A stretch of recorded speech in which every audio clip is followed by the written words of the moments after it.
ચાતુર્માસ વિશે વિશેષ વિગતો આપણે જાણવા માટે એકત્રિત થયા છે. હવે જો ભારતનો સાંસ્કૃતિક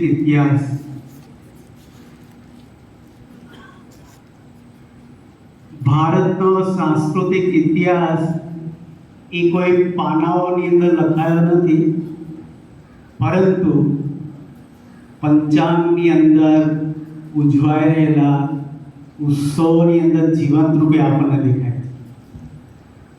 અને એ દ્રષ્ટિએ આપણે આજે ચાતુર્માસના મર્મને સમજવા માટે થોડો પ્રયત્ન કરીએ. સદીઓના સમાર્જન પછી ડાબરના નિચોડ રૂપે ઉત્સવો અસ્તિત્વની અંદર આવેલા છે. ગયા રવિવારે આમ તો ચાતુર્માસનો શુભારંભ થયો કહેવાય, પણ એ દિવસે આપણે ગુરુ પૂર્ણિમાની એક વિશિષ્ટ સભા રાખેલી, એટલે ચાતુર્માસની કંઈ વિશેષ વાતો થઈ નથી. આજના દિવસે આપણે વિશેષ ચાતુર્માસની વાત કરવાના છીએ. આ અધ્યાત્મનો અવસર છે. ઘણા બધા આયામથી આપણે એને સમજવાનો પ્રયત્ન કરીએ તો પહેલા તો એની પૂર્વ ભૂમિકા શ્રીમદ ભાગવતના 8મા સ્કંદના 15મા અધ્યાયથી શરૂઆત થાય છે. શ્રીમદ ભાગવત, એની અંદર આપ સૌ જાણો છો કે બ્રહ્માના માનસ પુત્રો સનક આદિ 4 હતા. મહાજ્ઞાની હતા, પરંતુ ભગવાનની પાસે એમને શિશુ સ્વરૂપ માગેલું, એટલે હંમેશા બાળ અવસ્થાની અંદર જ રહેતા. અને એક વખત એવું બન્યું કે ભગવાન વિષ્ણુના દર્શન કરવા માટે વૈકુંઠ લોકની અંદર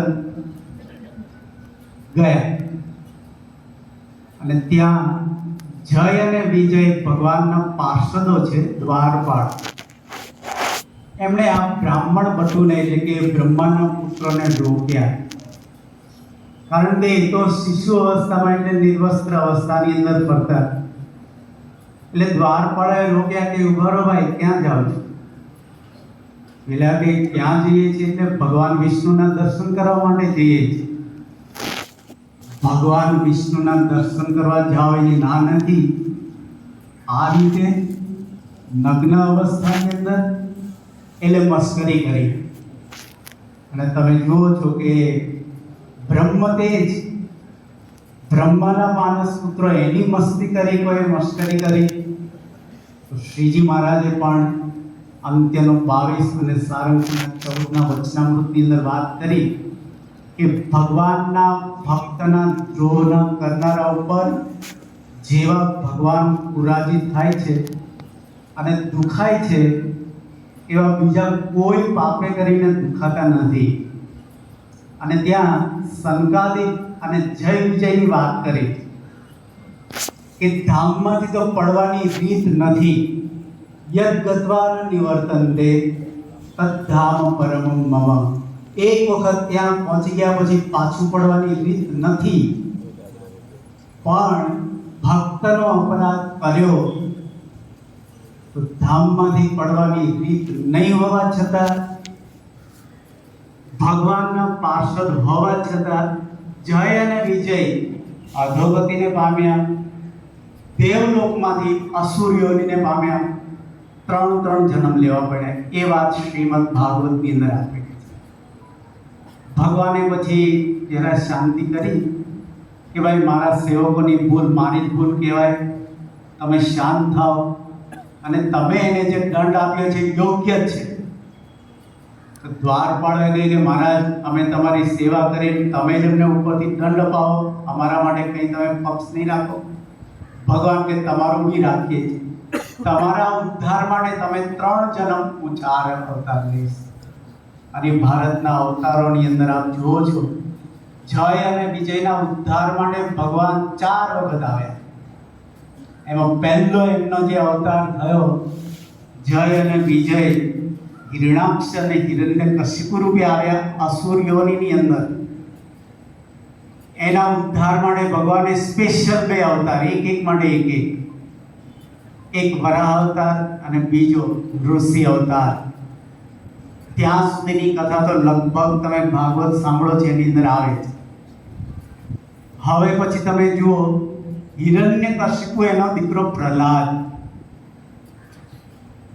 અસુર વંશની અંદર વૈષ્ણવ ભક્ત પાક્યા.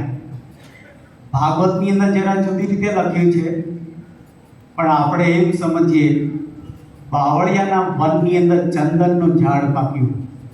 અસુર વંશની અંદર વૈષ્ણવ ભક્ત હોય ક્યાંથી? પ્રહલાદ પાક્યા અને એની આખી ભક્તિ આપણે જાણીએ છીએ. હવે પછી જુઓ, પ્રહલાદના દીકરા વિરોચન, વિરોચનનો બળીનો બાણ. ચાતુર્માસની કથા બહુધા બળી રાજાના સંદર્ભની અંદર આવે છે. તો બળી રાજાના સંદર્ભની અંદર શું કથા છે એ પણ ભાગવતની અંદર જ છે. તો ભક્ત પ્રહલાદના દીકરા બળી રાજા પૌત્ર, અસુર વંશનું નેતૃત્વ એમના હાથમાં હતું. દેવતાઓની પાસે તો કોઈ સત્તા હતી જ નહીં. એમને તો દેવલોકમાંથી હાંકી કાઢેલા. એટલે એની માતા અદિતિ બહુ દુઃખી હતા કે મારા દીકરાઓને કોઈ સત્તા નહીં, તમે કંઈક કરો.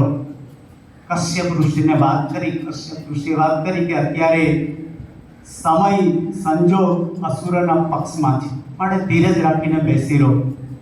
પણ છેવટે એક ઉપાય મળ્યો, પયોવ્રત કરો. અને એના પરિણામે માતા અદિતિએ પયોવ્રત કર્યું, શ્રીમદ ભાગવત.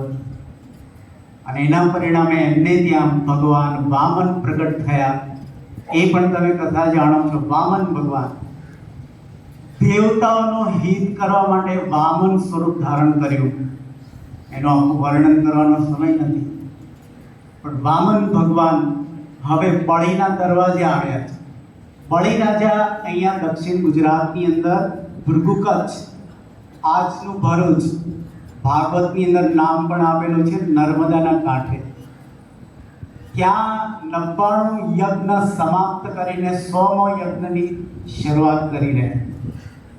અને આ સંસારની અંદર કોઈ 100 યજ્ઞ કરે એને સીધી ઇન્દ્ર પદવી મળે. ઇન્દ્ર પદવી છે, તમે પણ લઈ શકો. એની તપસ્યા છે. બળી રાજાએ 99 યજ્ઞ સંપન્ન કરી દીધા છે. 100મો યજ્ઞ ચાલી રહ્યો છે. એ વખતે ભગવાન વામન બળીના દરવાજે આવ્યા. યજ્ઞશાળાની અંદર પગ મૂક્યો. ત્યાં પણ દ્વારપાળે રોક્યા કે ઉભા રહો મહારાજ. પહેલા યજમાનને પૂછું તમે કોણ છો? કે જા સમાચાર આપ. બળી રાજા તો દીક્ષિત થયેલા યજ્ઞના યજમાન તરીકે પોતાની પત્ની વિંધ્યાવતી દેવી સાથે અને યજ્ઞ ચાલી રહ્યો છે. ત્યાં આવીને દ્વારપાળે વાત કરી કે કોઈ બ્રાહ્મણ બટુ આંગણે આવ્યા છે તો આવવા દો. બળી રાજા એના સંદર્ભની અંદર શું જાણો છો કે અતિથિ સ્વાગત, અતિથિ સત્કારની અંદર એમનું નામ પ્રમુખ સ્થાન. એટલે એને કહ્યું કે બ્રાહ્મણ છે કે હા, તો હું જાતે જઈશ. ઊભા થયા. પેલા એના જે બ્રાહ્મણ દેવતા યજ્ઞ કરે એને કહ્યું કે ભલે તે દીક્ષા લીધી છે, યજ્ઞમાંથી આ રીતે ઊભા ન થવાય. યજ્ઞ સંપન્ન થાય ત્યાં સુધી ઊભા ન થવાય. બળી રાજા કે એ બધા નિયમ થોડી વાર તમે રાખી મૂકો, હું અતિથિનો સત્કાર કર્યા વિના રહી ન શકું. હમણાં જ પાછો આવ્યો. બળી રાજા ગયા છેક યજ્ઞશાળાના મેઇન ગેટ ઉપર. વામન ભગવાનને જોયા, સમજી ગયા છે તો કોઈ અલૌકિક. એમનો આતિથ્ય સત્કાર કરીને યજ્ઞશાળામાં લઈ આવ્યા. ઉચ્ચ આસન ઉપર એમને બિરાજમાન કર્યા. એમનો યોગ્ય સત્કાર કર્યો, પાદ પ્રક્ષાલન કર્યું અને એમનું ચરણોદક પ્રસાદ રૂપે લીધું. અને પછી બોલ્યા, બોલો મહારાજ, મારે આંગણા આવવાનું પ્રયોજન શું છે? હવે ભગવાન છે, બહુ હોશિયાર, બહુ ચતુર. એણે કહ્યું કે બળી, એ તો મને ખબર જ છે તારા વંશની અંદર કેવા કેવા મહામાણસો, મહાપુરુષો થયા છે. વચનના પાક્કા પૂર્વ ભૂમિકા બાંધે છે ભગવાન. બધા જ વચનના પાક્કા અને શુરવીર. બળી રાજા કે મહારાજ ટાઈમ નથી, આ બ્રાહ્મણ ઉતાવળ કરે, તમે જે માગો એ માગી લો. અને આખું લિસ્ટ બતાવે છે શું શું જોઈએ, મારી પાસે શું શું છે. ત્રિલોકીનો રાજા છું અને એકવાર માગો, જીવનભર માગવું નહીં પડે. બળી રાજા છું, માગી લો. કે ભગવાન કે એટલું બધું બરાબર તો આપીશ, મને કોઈ શંકા છે જ નહીં, પણ પહેલા પ્રતિજ્ઞા કર. આજકાલની તમારે દસ્તાવેજ કરવો પડે છે, કંઈ પણ એમના બોલીથી કામ ન થાય. ભગવાન કે તું પ્રતિજ્ઞા કર, સૂર્ય ચંદ્રની સાક્ષીમાં હાથમાં પાણી લે, પ્રતિજ્ઞા કર. એટલે કે વિશ્વાસ જેવી ચીજ એ તો બધું બરાબર, પણ પ્રતિજ્ઞા કરવામાં તારું શું જાય છે? અને એ વખતે બળી રાજાએ હાથમાં પાણી લીધું. એના ગુરુ શુક્રાચાર્ય ત્યાં જતા. એ પ્રસંગ તમે જાણો છો કે એને રોક્યો કે રહેવા દે બળી, આ તને દેખાય છે વામન, પણ એ વામન નથી, વિરાટ છે. સ્વયં વિષ્ણુ તને છેતરવા માટે આવ્યો છે, તારું બધું હરી લેશે, તને બાંધી લેશે. પણ બળી રાજાએ પોતાના ગુરુનું પણ નહીં માન્યું અને કહ્યું કે ભલે કદાચ મને બાંધી લે, પણ મેં જે પ્રતિજ્ઞા કરી છે તો હું આપીશ. અને એને જ્યાં પ્રતિજ્ઞા કરી અને કહ્યું બોલો મારા શું જોઈએ તમને? અને એ વખતે બળી રાજાએ અરે ભગવાન વામન એવું બોલ્યા, પદાની ત્રીણી દૈત્યેન્દ્ર સંમિતાની પદા મમ. આ મારા પગલું છે, માપીને 3 પગલા પૃથ્વી મને આપી દે. હવે બલી રાજા કે દેખાવ છો તો તમે બહુ ચતુર, બોલો છો તો બહુ હોશિયારીથી, માગો છો સાવ બાળક જેવું. પણ એને ભગવાને કહ્યું કે ભાઈ જે માગ્યું મેં બરાબર જ છે, કારણ કે ત્રિવિધ ક્રમે અસંતુષ્ટો વિપેનાપી ન પૂર્યતે. જે માણસને 3 પગલા પૃથ્વીથી સંતોષ નથી, એને કદાચ આખો આખો દ્વીપ આપી દેવામાં આવે તો પણ એને ક્યારેય સંતોષ નહીં થાય. માટે મને આની અંદર સંતોષ છે, તું મને આપી દે. ચાતુર્માસનો શુભારંભ સંતોષથી થાય છે. સમજો, માણસને સંતોષ ક્યાં રહે છે? માગવાની અંદર વાત આવી, ભગવાન કે મને 3 પગલા પૃથ્વીથી સંતોષ છે, તું મને આપી દે. ભગવાન બલી રાજાએ કહ્યું કે તમારું નસીબ, બાકી મારી પાસે તો 18 લાઇન્સની અંદર એકરો ને એકરો જમીન છે, માગો અહીંયા. નહીં, આટલું સંતોષ. પહેલું શીખ, પહેલું આપણને એક પ્રકારની પ્રેરણા જીવનમાં સંતોષ પોકારનો. સમજો, રશિયન પાવમની વાર્તા લિયો ટોલ્સ્ટોએ લખેલી છે, how much land does a man need. એક માણસને કેટલી જમીન જોઈએ? આ વાર્તા કેટલાય જાણે છે? હાથ કરો. How much land does a man need. એક માણસને કેટલી જમીન જોઈએ? બધા જાણે છે. રાજાએ ફરમાન કરેલું કે સવારે સૂર્ય ઉગે ત્યાંથી ધજા રોપવાની અને સૂર્ય અસ્ત થાય ત્યાં સુધી દોડીને જેટલી જમીન તમે એક્વાયર કરો એ તમારે. અને એના માટે ખાલી ટોકન ફી જ હતી. ઘણા બધા હતા, પણ આ રશિયન પાહોર નામનો ખેડૂત પણ હતો. એને કહ્યું કે જીવનમાં એકવાર દોડવાનું છે, પછી લીલા લહેર છે. એને ધજા રોપી, સૂર્ય ઉગ્યો, દોડવાનું શરૂ કરી. શરૂઆતનું તો શક્તિ હોય. મધ્યાહ્ન થયું, હવે સિગ્નલ મળવું જોઈએ કે જેટલા ગયા છે એટલું હવે પાછું આવવાનું. પણ માણસને સંતોષ નથી રહેતો, એટલે એને કે થોડુંક વધારે, થોડુંક વધારે, થોડુંક વધારે, પછી ક્યાં દોડવાનું? અને સાંજે વધારે દોડી લઈશ, પહોંચી જઈશ. પણ નથી પહોંચી શક્યો. એ પણ તમે હકીકત વાર્તાની અંદર જોઈ. સૂર્ય ક્ષિતિજની અંદર ડૂબ્યો અને આ માણસ લોહી નીચોવીને દોડ્યો. ધજા સુધી પહોંચી તો ગયો, ત્યાં લાંબો થઈ ગયો, પ્રાણ પંખીરું ઉડી ગયો. ત્યાં જ એની કબર થઈ ગઈ અને કબરના પથ્થર ઉપર આ સૂત્ર લખવામાં આવ્યું, how much land does a man need? He needs only 6 feet, but he ran in vain. મોતની દોડની અંદર દોડ્યો, બાકી માણસને 6 પગલા જમીનની જરૂર. સંતોષ. ગુણાતીતાનંદ સ્વામી ઘણીવાર સવાલ પૂછતા નાગરોને, જૂનાગઢના, કે તમારા ઘરની અંદર કડી પીળી થાય છે તો સોનાનો પાવડર નાખો છો? ગરીબના ઘરની અંદર કડી પીળી કરવા માટે હળદર નાખે, અને બહુ શ્રીમંત હોય એના ઘરની અંદર કડીને પીળી કરવા માટે સોનું નાખતા હશે. નહીં મહારાજ, એવું તો નથી. તો ભાઈ, પેટ ખાતર તમે સંતોષ કેમ નથી રાખી શકતા? સંતોષ એની વાત અહીંયાથી ચાતુર્માસના શુભારંભથી થાય છે. માણસે જીવનની અંદર સંતોષ રાખવો જોઈએ. તો આ રીતે રાજાએ તો કહ્યું કે ભાઈ મને સંતોષ છે. તથાસ્તુ કહીને ભગવાનને વચન તો આપ્યું બલિરાજાએ. અને ત્યાર પછી તમે જાણો છો ભાગવતની અંદર ભગવાને વામનમાંથી સીધું વિરાટ સ્વરૂપ 14 લોકનું બ્રહ્માંડને ફાડીને બહાર નીકળ્યા. બ્રહ્મા વિચાર કરે કે અહીંયા ભગવાનનું ચરણ અહીં ક્યાંથી છે? 14મા લોકની અંદર ત્યાં એમણે પૂજા કરી લીધી, એ વાત અલગ. પણ 2 પગલાની અંદર બલિનું ઉપરનું બધું સામ્રાજ્ય લઈ લીધું. એક પગલાની અંદર ઉપરના 7 લોક, બીજા પગલાની અંદર નીચેનું પૃથ્વીનું બધું જ. અને પછી ભગવાને કહ્યું કે બોલ બલિ, કા પ્રતિજ્ઞા પૂરી કર, અને કા પ્રતિજ્ઞા તે ભંગ કર્યો છે એના દંડ રૂપે નરકની અંદર આવી દાટી આવી બંધનમાં લીધો. તોય પડી જશે તો હાથ જોડીને ઉભેલા છે. એની પત્ની એને સમજાવે કે જો ભાઈ, જે થવાનું તો થયું જ છે, પણ તું ચિંતા ન કર, ભગવાનની પ્રતિજ્ઞા પૂરી કરવા દે.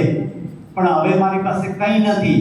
એની પત્ની વિદ્યાવતી દેવી એમ કહે છે કે આ તારું શરીર એ પણ માટીનું છે, પૃથ્વીનું છે. ભગવાનને કહી દે મસ્તક ઉપર પગ મૂકીને પ્રતિજ્ઞા પૂરી કરે. ઘણીવાર પેઇન્ટિંગની અંદર તમે આ દ્રશ્ય જુઓ છો, ભગવાન બલિના મસ્તક ઉપર પોતાનો જમણો ચરણ મૂકી એટલું પ્રેશર આપ્યું કે સીધો સુતળની અંદર ઉતારી દીધો. 3જા બેઝમેન્ટની અંદર અતળ વિતળ સુતળ. અને ત્યાં બલિરાજાની ભક્તિ ગઈ નહીં.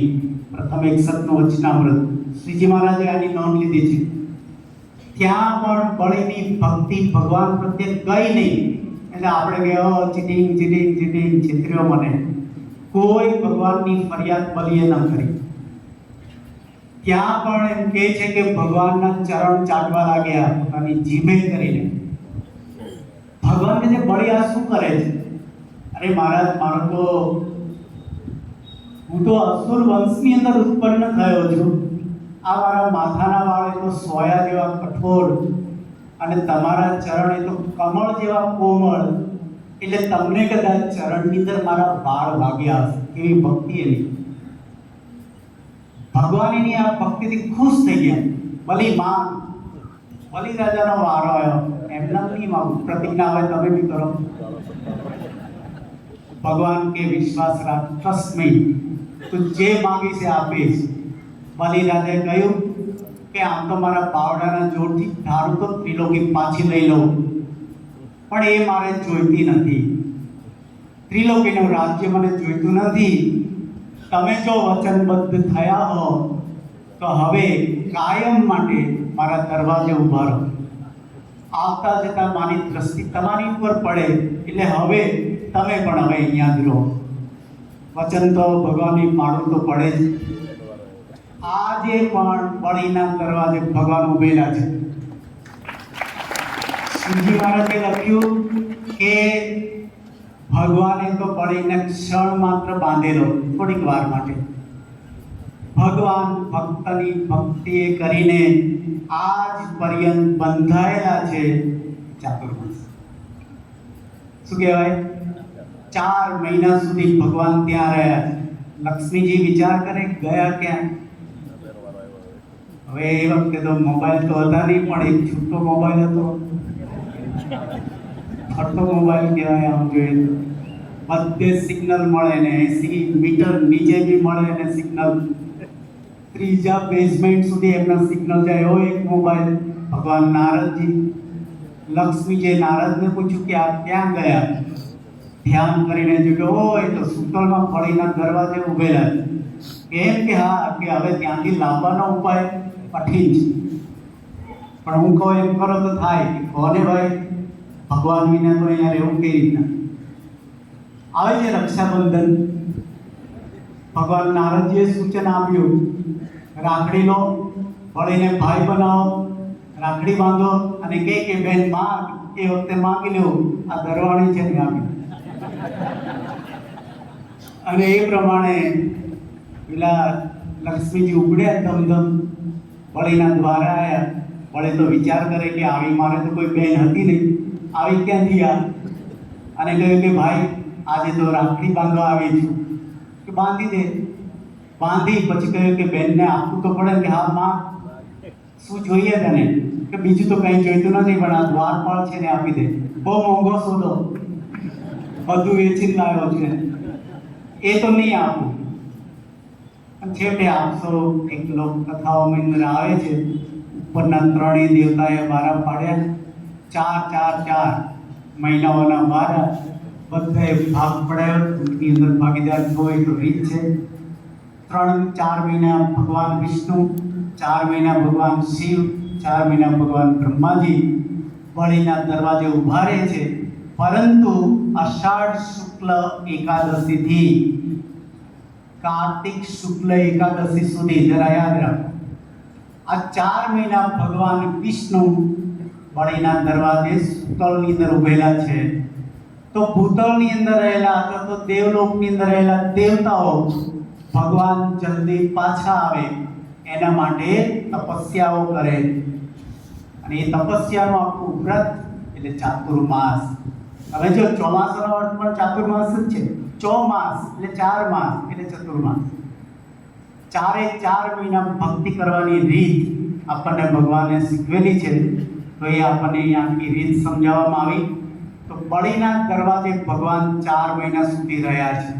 પરંતુ સંતો આપણને સમજાવે છે કે એક રૂપે તો ભગવાન બળીના દરવાજે છે, બીજા રૂપે ભગવાન વિષ્ણુ લોકની અંદર યોગ નિદ્રાની અંદર છે. અનંત શયનમ, અનંત નામ પર ભગવાન શયન કરી રહ્યા છે. 4 મહિના ભગવાન સૂઈ ગયા છે. તો એમ સમજો દેવપોળી એકાદશી. તો ભગવાન આપણી જેવા ઊંઘણસી થોડા છે. આપણે તો સૂઈએ તો કદાચ ખાટલામાંથી નીચે પડી જાય તો એક ખ્યાલ ના રહે. અને ઘણી વખત ચોર આવીને ઘર આખું સાફ કરી જાય તો આપણી આંખ ખુલે નહીં. ભગવાનની નિદ્રા એવી ગાઢ નથી ભાઈ. ભગવાન યોગ નિદ્રાને આશરે છે, જે શ્રીજી મહારાજે જગન્નાથપુરીના સંદર્ભની અંદર મહારાજે કહેલું. તો યોગ નિદ્રાની અંદર ભોળેલા છે તે ભગવાન 4 મહિના સુધી આરામ કરે છે. ત્યાં સુધી ભક્તો ભજન ભક્તિ કરે. તો બીજા અર્થની અંદર ભગવાન જલ્દી પાછા આવે એના માટે ભક્તો સંયમ પાળે. શું કરે? અને આપણે ત્યાં સંયમ અને નિયમ બે શબ્દ એક સાથે વપરાય છે. એટલે આ 4 મહિના પર્યંત આપણે વિશેષ નિયમો લેવાના, વિશેષ નિયમથી ભગવાનને પ્રસન્ન કરવાના. તપસ્યાનું મહત્વ બતાવ્યું. તો એ વિશેષ નિયમો ક્યાં બતાવ્યા છે? એડ્રેસ ક્યાં છે? શિક્ષાપત્રીમાં શ્લોક નંબર 76 થી 78 વિશેષ નિયમોની આખી સૂચિ આપવામાં આવે છે. કયા કયા વિશેષ નિયમો ભક્તોએ પાળવા? શ્રીજી મહારાજ કહે છે, વિશેષ નિયમો ધાર્યસ ચાતુર્માસ્યે અખિલે અપી એકસ્મિન શ્રાવણે માસી સત્વશક્તૈસ્તુ માનવૈ. અમારા આશ્રિત ભક્તોએ ચાતુર્માસને વિશે વિશેષ નિયમનું પાલન કરવું. કોઈ કદાચ શારીરિક રીતે અશક્ત હોય, બીમાર હોય, વૃદ્ધ હોય એમ સમજો, તો એણે 4 માસને બદલે 1 મહિનો શ્રાવણ માસ એની અંદર પણ વિશેષ નિયમનું ધારણ કરવું. અને ત્યાર પછી સૂચિ આપી. પહેલું આપ્યું વિષ્ણુ કથાયા શ્રવણમ, ભગવાનની કથા વાર્તાનું શ્રવણ કરવું. અને તમે જોજો શ્રાવણ માસ આવશે અથવા તો ચાતુર્માસના શુભારંભથી જ પંડાળ લાગી ગયા હશે. ઉત્તર હિન્દુસ્તાનથી બધા મહાત્માઓ ગુજરાતની અંદર આવી જાય. 4 મહિના સુધી તમને કથાથી તરબોળ કરે. જૈન સંપ્રદાયની અંદર પણ તમે જો જૈન જે શ્રમિકો હોય છે શ્રમણો સાધુ એ પણ 4 મહિના કોઈ પણ એક જ દેવાલયની અંદર રહીને સત્સંગનો લાભ આપતા હોય છે.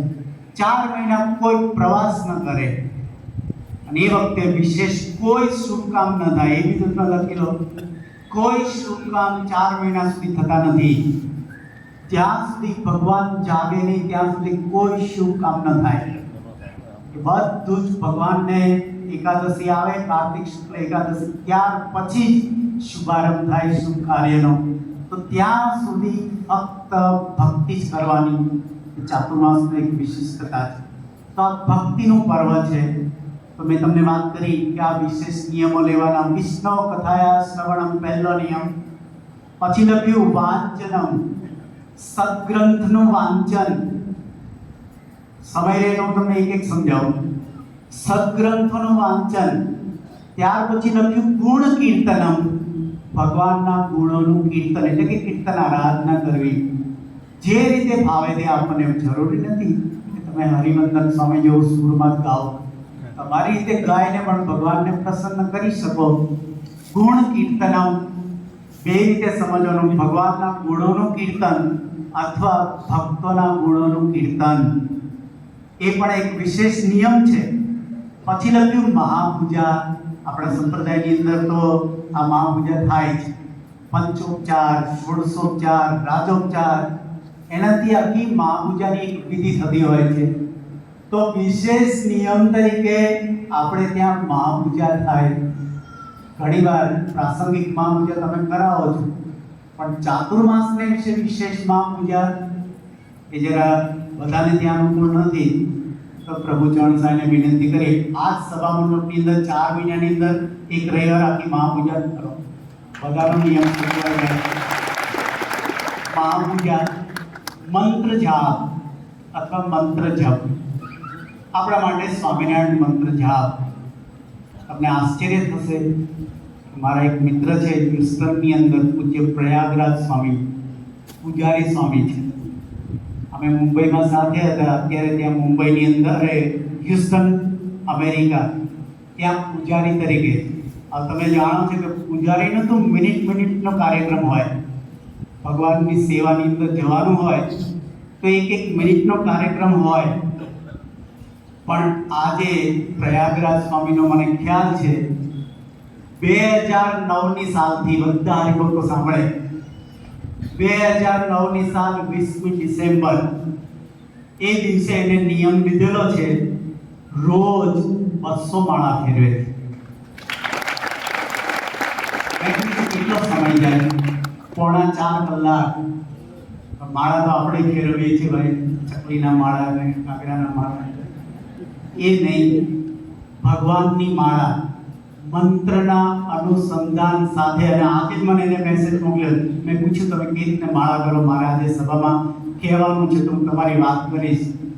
એણે કહ્યું કે હું જ્યારે માળા કરું 3.5 કલાક, પૂજારી છે, સમયની બહુ ખેંચ હોય, પણ 3.5 કલાક માળા ફેરવે, મોબાઈલ સ્વિચ ઓફ, કોઈની સાથે બોલવાનું, મૌન રાખવાનું. અને કદાચ માળા ફેરવતા ફેરવતા મંત્રમાંથી ધ્યાન બીજે હટ્યું, માળા કેન્સલ. રોજ 200 માળા ફેરવતા એને 4 કલાક થાય. 3.5 કલાક તો થાય, પણ કદાચ એકાદ માળા આમ તેમ થઈ તો 4 કલાક રોજ માળા ફેરવે છે. અને આજે પણ એનો નિયમ આજે સચવાયેલો, છેલ્લા 16 વર્ષથી આનો નિયમ છે. તમને હું 16 વર્ષની વાત નથી કરતો. ફક્ત ચાતુર્માસને વિશે તમે માળાનો જાપ કરી શકો, કરવા જેવો. આપણે આજકાલ બધું આ બધું ભૂલાતું જાય છે. માળા જતી રહી. બોલો, હાથ ઊંચો કરો. કેટલાના હાથમાં માળા? જેના હાથમાં માળા નથી. મોબાઈલ કેટલા પાસે? મોબાઈલ છે, એકમાં ડબલ સિમ કાર્ડ છે બધા. માળા 5 હાથ ઉપર છે, 5 જ હાથ. ડૉક્ટર અમારા મિત્ર છે, શું નામ છે, નિલેશભાઈ. માળા ખરીદ ઘરમાં, ખિસ્સામાં ખરીદ રાખો. 4 મહિના તો એટલીસ્ટ અહીંયા આવો તો માળા લઈને આવો. 4 મહિના પ્રયાગરાજ સ્વામીને તમારા અભિનંદન આપવા, હું તમને નંબર બી આપીશ. પણ રીતસર પૂજારી હોવા છતાં રોજ 4 કલાક માળા ફેરવે એટલે શું કહેવાય. હવે હું તમને બીજો એક સાંપ્રદાયિક પ્રસંગો પ્રેરણા માટે ગઢડાની અંદર દેવશયની એકાદશીની આવી મહારાજના સમયની વાત કરું. શ્રીજી મહારાજ હયાત છે, દેવશયની એકાદશી આવી એટલે શ્રીજી મહારાજે સભા ભરી આ વાત ભગવાન સ્વામિનારાયણનો મિની રિપોર્ટ એવો ગ્રંથ હરિચરિત્રનું સાગરની અંદર નોંધાયેલી 97,000 શ્લોકોનો ગ્રંથ છે ભાઈ. એની અંદર આ વાત નોંધાયેલી. એમ કહે છે કે ગઢપુરમાં દેવશયની એકાદશી આવી, શ્રીજી મહારાજે સભા કરીને બિરાજ્યા હતા. બધાય સંતો ભક્તોને ચાતુર્માસના નિયમ ગ્રહણ કરવાનું શ્રી હરિએ કીધું. બધાએ આ નિયમ પ્રબોધિની એકાદશી સુધી પાળવા, દેવઉઠી એકાદશી સુધી બધાએ નિયમ લીધા ને શ્રી હરિને પગે લાગીને પોતાના નિયમ જણાવતા ગયા ને દર્શન કરતા ગયા. આ એક રીત છે આપણે ત્યાં. ભગવાનની સમક્ષ નિયમ લીધા છે, ચરણ સ્પર્શ કરીને બધા આગળ જતા હતા. સભામાંથી મુક્તાનંદ સ્વામી ઊભા ન થયા એટલે મહારાજે સ્વામીને પૂછ્યું કે તમે નિયમ નથી લેવાના સ્વામી? સત્સંગની માં મુક્તાનંદ સ્વામીએ 2 હાથ જોડીને બોલ્યા કે હે મહારાજ, હું રોજ 108 માળા તો ફેરવું જ છું, એમાં જ મને સમય મળતો નથી, તો હવે નવો નિયમ નથી લેવો. પણ જાણજો ગપ્પા એના તમે અનુમાન નહીં કરી લેતા. હવે જાણવા જેવું છે, ઘટઘટના સર્વ સુજાણ એવા શ્રીહરિ જાણતા હતા, છતાં પૂછ્યું સ્વામી તમે કેવી રીતના માળા ફેરવો છો? ત્યારે સ્વામી બોલ્યા કે હે મહારાજ, હું તમારી મૂર્તિના અંગો અંગ સંભાળીને માળા કરું છું. એમાં વળી જો બીજો કોઈ ઘાટ થાય તો ફરીને એ માળા કરું. હવે આપણે આવી એક માળા કરવાની તો તમારે ભૂલ થાય એવું છે. પહેલા તો એક ઘાટ સંકલ્પ થાય છે એવી ખબર પડી જોઈએ. મુશ્કેલ છે આ, અંતરદ્રષ્ટિ હોય તો જ ખ્યાલ આવે. મહારાજ બોલ્યા સ્વામી તમે એ યાદી આ સભાને પણ કરાવો તો બીજા સંતો ભક્તોને પણ તમારી જેવો નિયમ લેવો હોય તો અનુકૂળતા રહે. હવે મુક્તાનંદ સ્વામી કહે છે કે મહારાજ હું માળા કઈ રીતના ફેરવું છું. જરા કાન સાંભળીને ખોલીને સાંભળો કેવી રીતના એક માળા કરે છે. અને એવી 108 માળા અંગે અંગનું ધ્યાન કરતા કરતા કરે છે. લખે છે 2 માળા 2 ચરણના તળાની, પગનો તળિયો ભગવાનના ચરણ તળને સંભાળીને 2 માળા, 9 માળા જમણા ચરણના 9 ચિહ્નોની, 7 માળા ડાબા ચરણના ચિહ્નોની. તમારે ગણો હોય તો ગણો, 108 કરવાના છે. 2 માળા 2 ચરણના લાંકની, એટલે વચ્ચે આપણે જે આર્ક પડે છે ને પગની અંદર એ લાંક કહેવાય. 2 માળા 2 ચરણની પાનીઓની, 10 માળા 2 ચરણના અંગૂઠાને આંગળીઓની, 2 માળા 2 ચરણના પોંચાની, પોંચો તમને ખ્યાલ આવે ને ઉપરનો ભાગ, 4 માળા 2 પગની ઘૂંટીઓની, 2 માળા 2 ચરણના પિંડીઓની, 2 માળા 2 પગના ઘૂંટણની, 2 માળા 2 સાથળની, 1 માળા જમણા ચરણના ખાપાના ચિહ્નની. આ જેને ખબર હોય તો શું કરો છે?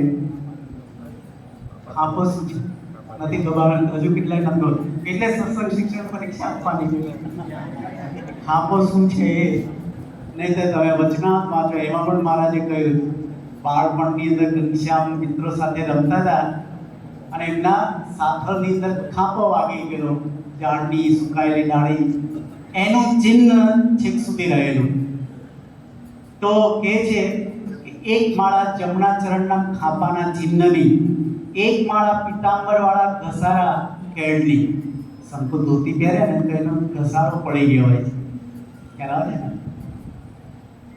મુક્તાનંદ સ્વામી આમ કઈ રીતના નિરીક્ષણ કર્યું, તમે જો દર્શનની રીત શીખવે કઈ રીતના દર્શન કરવા તે, તો કહે છે કે 1 માળા પિતાંબરવાળા ઘસારાના કેળની, 1 માળા નાભીની, 1 માળા ત્રિવડી સહિત ઉદરની, ભગવાનને 3 વળ પેટની અંદર પડતા તે, 1 માળા શ્રીવત્સના ચિહ્ન સહિત હૃદયની, 2 માળા સ્તનની, એક માળા ઉપરથી છાતીની, બે માળા છાતીમાં બે છાપની, એક માળા 3 રેખાવાળા કંઠની, બે માળા બેવ ખભાની, બે માળા બેવ આજાર બાહોની, બે માળા જમણા હાથમાં પદ્મ અને ગદાના છાપની, બે માળા બેવ કોણીઓની, બે માળા બેવ હાથના કળીઓની, બે માળા બેવ હાથના કાંડાની, બે માળા બેવ હાથના કરભની, બે માળા બેવ હાથના હથેળીઓની, 10 માળા બેવ હાથની આંગળીઓની, બે માળા બેવ હાથના પોંચાઓની, એક માળા એક કેશ સહિત ગાળીની. અમે તો ક્યારેક ભગવાનનો આવો ફોટો જોયો જ નથી ને, ક્લીન સેવમાં જોઈ છે ને, 16 વર્ષની કિશોર અવસ્થા. મુક્તાનંદ સાહેબ મહારાજને દાઢીવાળા દર્શન કર્યા છે. તો એક માળા આ રીતની કે કેશ સહિત ગાળીની, એક માળા નીચલા હોઠની, એક માળા ઉપલા હોઠની, એક મૂછના દોરા સાથે ઉપરના હોઠની, એક માળા જીભની, એક માળા દંતકુંતીની, એક માળા શ્યામ દાઢની. ભગવાનની દાઢની દરેક શ્યામ તિલક હતું, ચિહ્ન એની. બે માળા બેવ ગુલાબી ગાલની, એક માળા જમણા ગાલે મોટા તિલની, એક માળા નાસિકાની, બે માળા બેવ આંખોની, બે માળા બેવ ભ્રમરોની, એક માળા બેવ ભ્રમરોના મધ્ય ભાગની, એક માળા ગૌર કપોળની, એક માળા લલાટની, એક માળા મસ્તકની, એક માળા તિલ સહિત શિખાની. જ્યાં મહારાજની ચોટલી હતી ત્યાં પણ એક ચિહ્ન હતું, એને યાદ કરીને. એક માળા બરડાની, એક માળા મેરુની. આ રીતે 108 માળા કરવાનો નિયમ સાંભળીને શ્રીજી મહારાજ સ્વામીને ભેટી પડ્યા ને બોલ્યા કે મુક્તાનંદ સ્વામી, બધાય કરતા તમારો નિયમ શ્રેષ્ઠ છે. ચાતુર્માસનો નિયમ મંત્ર જાપ, તો એ પણ એક નિયમ છે. તમે બી માળા ફેરવો છો, કદાચ તમે ભગવાન સ્વામિનારાયણને નથી જોયા, પણ મહંત સાંઈ મહારાજને તો જોયા છે ને. આપણે ત્યાં તો પ્રત્યક્ષ ઉપાસના છે, તો એમને પણ આપણે નખશિખ જોયા છે. કદાચ તમે દૂર બેઠા હોય, ન દેખાતા હોય. આજકાલ બધી વિડીયો ફિલ્મની આખી ટેકનોલોજી આવી ગઈ, તો એ રીતે પણ માળા ફેરવવાનો આપણે પ્રયત્ન કરીએ તો એ માળા જાપ કહેવાય, મંત્ર જાપ. પછી લખ્યું સ્તોત્ર પાઠ. આપણે ત્યાં સંપ્રદાયની અંદર સ્તોત્ર પાઠ છે, અથવા તો જનમંગલ સ્તોત્ર, સર્વમંગલ સ્તોત્ર અને આજકાલ સહજાનંદ નામાવલી પાઠ. એ પણ ચાતુર્માસના વિશેષ નિયમની અંદર તમે ગણી શકો. પ્રદક્ષિણા, ભગવાનની પરિક્રમા કરવી. તે જો ભક્તો અત્યારે નિયમ રાખે છે પરિક્રમા, ત્યાર પછી સાષ્ટાંગ પ્રણતિશ્ચેતી, અષ્ટાંગ દંડવત, એ પણ વિશેષ નિયમની અંદર આપેલું છે. નિયમા ઉત્તમા મતા એતેષુ એકતમો ધાર્યસ ભક્ત્યા ધારણ્યો વિશેષ. આ બધા લેવાની વાત નથી કરી, નહીં તો તમારે હોસ્પિટલ ક્યારે ચલાવી. એતેષુ એકતમો ભક્ત્યા ધારણ્યો વિશેષતઃ. 8 માંથી કોઈ પણ એક વિશેષ કરીને 4 મહિના સુધી પાડો. બોલો, થાય કે ના થાય? હા કે ના? હા. બરાબર. તો આ 8 નિયમો ભગવાને આપેલા છે, તો એ રીતે આપણે નિયમ પાડવાનો પણ એક આખું વ્રત છે. તો પહેલી શરૂઆત મેં તમને કરી સંતોષ. ભગવાન કે મને સંતોષ છે. ચાતુર્માસની શરૂઆત સંતોષથી થાય છે. બીજું આવ્યું સંયમ. સંયમ નિયમ, અને ભગવાનને નિયમો વાલા છે. જો ને કેટલા બધા મહારાજ મુક્તાનંદ સ્વામી પર રાજી થયા. બીજા 3 પ્રસંગો છે. મહારાજની હાજરીમાં દેવ શયન એકાદશી ઉત્સવ થયો, અને એ વખતે મહારાજે શું વાતો કરી, અદ્ભુત વાતો છે આપણા ગ્રંથોની અંદર. તો નિયમ પાળે છે, એના પર ભગવાન અતિશય રાજી છે. તો નિયમ અને સંયમનો આ પર્વ છે. સંયમમાં શક્તિ ઉત્પન્ન થાય છે, તમે બધા જાણો છો. મહાભારતની અંદર દુર્યોધન આદિ કૌરવોની માતા કોણ હતા? ગાંધારી માતા. એણે પોતાનો પતિ અંધ હોવાથી પોતે દેખતો હોવા છતાં પણ આંખે પટ્ટી લગાવેલી. તો એને કરીને આંખ ઇન્દ્રિયનો સંયમ કેટલો બધો થયો કે દુર્યોધનની ઉપર એકવાર આંખ ખોલીને દ્રષ્ટિ કરી, આંખે આખો એને વજ્રનો બનાવી દીધો. સંયમ નીકળે છે. ઇન્દ્રિય સંયમની વાતો આપણે શું જાણો છો? તમને આધુનિક રીતે સમજાવો એટલે એમ સમજાવી શકાય. વોશિંગ્ટન ડીસી અમેરિકાની કેપિટલ, ત્યાં એક અરીસો છે, બિલોરી કાચ એને કહેવાય.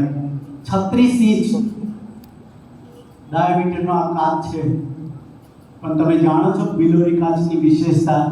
એના પર સૂર્યના કિરણો પડે તો એકત્રિત થાય અને નીચે કેન્દ્રિત થાય, અને નીચે 1 ફૂટનો લોખંડનો પાટડો મૂક્યો ને સીધે સીધું કાણું ઉતારી દે નીચે. ખાલી 36 ઇંચ ગોળાઈનો કાચ. એ જો એની અંદર સૂર્યના કિરણો કેન્દ્રિત થાય, 1 ફૂટના લોખંડના પાટડાની અંદર પણ સીધે સીધું કાણું ઉતારી દે, તો આપણી ઇન્દ્રિયો સંયમિત થાય તો કેટલું બધું તેજ પ્રગટે. તો સંયમની આટલી જરૂરિયાત મહારાજે પણ બતાવી છે. એ બધું આપણને સંયમ નિયમની વાત કરે છે. નિયમ પાળવા ભગવાનની અંદર રાજી છે. શ્રીજી મહારાજે ખુદ આ વાત કરેલી છે. ભક્તિ માતા પ્રગટ થયા અને એ વખતે પણ ભક્તિ માતાને બધી બહેનોએ વિનંતી કરી કે માતાજી હવે અમારી વચ્ચે જ રહી જાઓ. દિવાળીના સમયની અંદર બધી રસોઈ બનતી હતી, અન્નકૂટ માટેની સામગ્રી તૈયાર થતી હતી. ભક્તિ માતા પ્રગટ થયા, બધી બહેનો ખુશ. માતા હવે અમારી વચ્ચે જ રહો. માતા કે હું તો રહું, મને વાંધો નથી, પણ હું તો પતિવ્રતા છું. ધર્મ મારા પતિ છે, તમે ધર્મ રાખશો જરૂર રહીશ.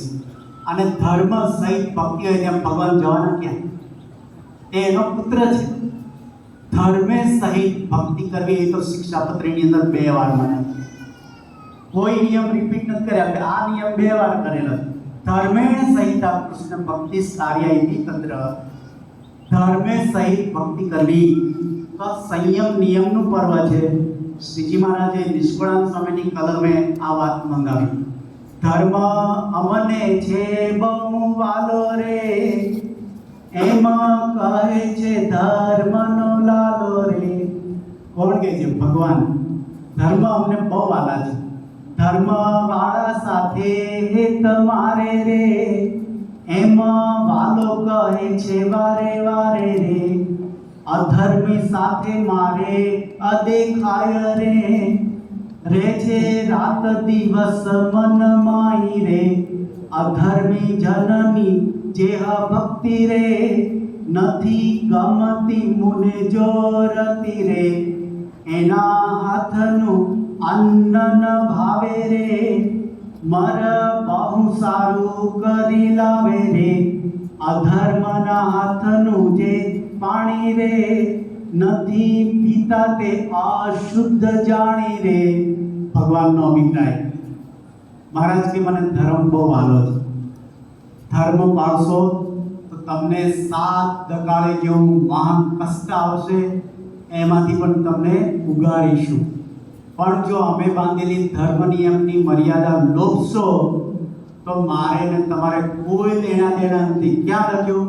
વચનામૃતનો સંપૂર્ણ પાઠ પૂરો ਕਰਨ છેલ્લી 5 પંક્તિમાં જજમેન્ટ.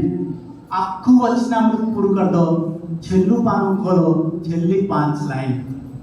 મહારાજ કે ધર્મ અમને બહુ વાલો છે. સંયમ અને નિયમનો આ પર્વ છે. તો જીવનમાં સંયમ અને નિયમ પાળવા, તો એ પણ એક આપણને એક સુંદર વાત કરી રહી છે. અને તપસ્યાની વાત છે, આ તપ ઉપવાસની વાત છે. આપણા સંપ્રદાયની અંદર આ કોઈ નવી વાત નથી હવે રહી. હમણાં તમે બાપા અહીંયા ઉપસ્થિત હતા ત્યારે તમે જોયું છે કે કેટલાય હરિભક્તોએ, આબાલ વૃદ્ધ બધાની વાત કરું છું, બધાએ વિશિષ્ટ તપ કરેલા હતા. એમાં ખાસ કરીને મહંત વ્રત. પછી હવે જરા નિયમ બદલાયો છે તે બી તમે જાણી લેજો. પણ તપ આપણા સંપ્રદાયની અંદર હવે બહુ જ સામાન્ય થઈ ગયેલો ગુણ છે. હરિભક્તો પણ આવા તપસ્યા કરતા હોય છે. તો તપનો એક આધ્યાત્મિક તો રહસ્ય છે જ, પણ મેડિકલ સાયન્સ પણ આજે અમુક રોગોના ઉપચાર માટે ઉપવાસ આપતા હોય છે. અત્યારે કહેવાનો ટાઈમ નથી, બાકી છે જ અહીંયા પુસ્તકોમાં બધું જ છે. હવે ડૉક્ટરો પ્રિસ્ક્રિપ્શનની અંદર મેડિકલ દવાઓની જગ્યાએ ઉપવાસ લખીને આપશે તમને. અમુક રોગના ઉપચારની અંદર ઉપવાસ એટલે કે લાંઘનમ પરમમ ઔષધમ આપણા આયુર્વેદની અંદર લખાયેલું. લાંઘનમ એટલે ઉપવાસ. હઠીલા રોગોની અંદર પણ ઉપવાસ તમને ખરેખર રોગોને દૂર કરવાની અક્ષિત દવાઓ છે. અને વાત સાચી છે, માણસ જેટલું ખાઈને મરે છે એટલું ભૂખ્યા તો નથી જ મરતા. તમે ડૉક્ટર ખરાબ નહીં લગાવતા, પણ એવું કહેવાય છે કે આપણે જે ખોરાક ખાઈએ છીએ એમાંથી અડધામાંથી આપણું પેટ ભરે અને અડધામાંથી ડૉક્ટરના ખિસ્સા ભરાય છે. આપણો આહાર સંયમિત નથી એટલા માટે તો તમને 4 મહિના કહેવામાં આવે છે, બહુ નહીં. આ 4 મહિના તમે સંયમ પાળો તો બાકીના 8 મહિના લીલા લહેર કરો વ્યવસ્થિત. એનું આખું સાયન્સ છે. તો આહાર એક વૈજ્ઞાનિક દ્રષ્ટિએ પણ એની તપસ્યા જરૂરી છે. તો આવું બધું વિશેષતા બધું છે. આજના દિવસે આપણે ભગવાન સ્વામિનારાયણના ચરણમાં પ્રાર્થના કરીએ કે આ ચાતુર્માસનો આપણને રહસ્ય મર્મ સમજાય. ખાસ તો ભક્તિનું પર્વ છે એટલે ભક્તિ વિશેષ થાય અને સંયમ, નિયમ, સંતોષ અને સમર્પણ. બલિરાજાએ પોતાનું સર્વસ્વ સમર્પણ કરી દીધું. આત્મનિવેદન ભક્તિની અંદર કોઈ આચાર્યનું નામ હોય ને બલિરાજાનું છે. અને આજે બાલી પ્રદેશ દુનિયાના નકશામાં તમે જેને બાલી કહો છો એ બલિરાજાની ભૂમિ છે. આજે પણ ત્યાં બલિની ત્યાં ઉપાસના થાય છે બાલી પ્રદેશની અંદર. તો બલિરાજાનું કેન્દ્ર આટલું બધું છે. એના માનની અંદર આપણા પંચાંગની અંદર 2 ઉત્સવ આપેલા છે. એક તો બળેવ, બલિ ઈવ, બળીની જેમ બળેવ રક્ષાબંધન, અને બીજું બલિ પ્રતિપદા, વર્ષનો પહેલો દિવસ કાર્તિક શુક્લ એકમ, એને બલિ પ્રતિપદા કહેવાય છે. તો આ બલિરાજાના સંદર્ભની અંદર આપણી ચાતુર્માસની શરૂઆત થયેલી છે. એનું મર્મ રહસ્ય આપણને સમજાય છે.